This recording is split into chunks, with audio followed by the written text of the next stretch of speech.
Okay, on this problem, we're using the same theorem we used on another problem here.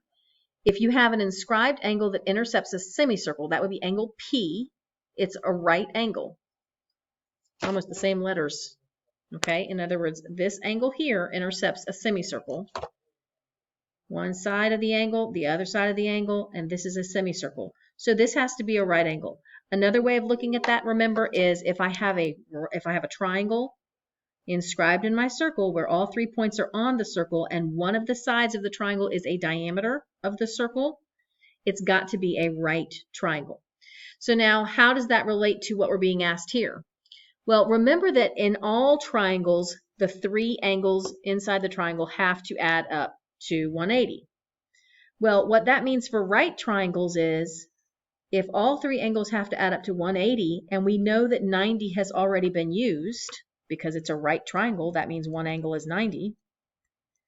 That means we only have 90 degrees for the other 2 angles. Both of them will be smaller than 90, so then what we usually call them is the 2 acute angles. So the 2 acute angles in every right triangle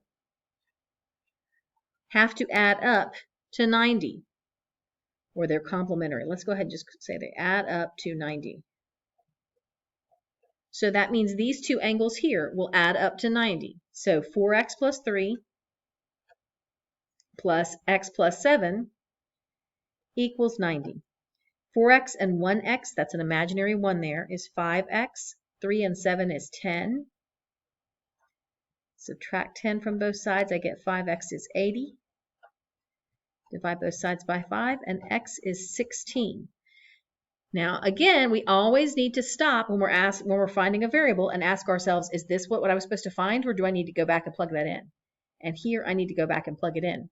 What is the measure of angle QRP? Middle letter is your vertex, so that means the one down here at point R. That's x plus 7. So I'm going to plug in 16 there. 16 plus 7 is 23. And that is my answer.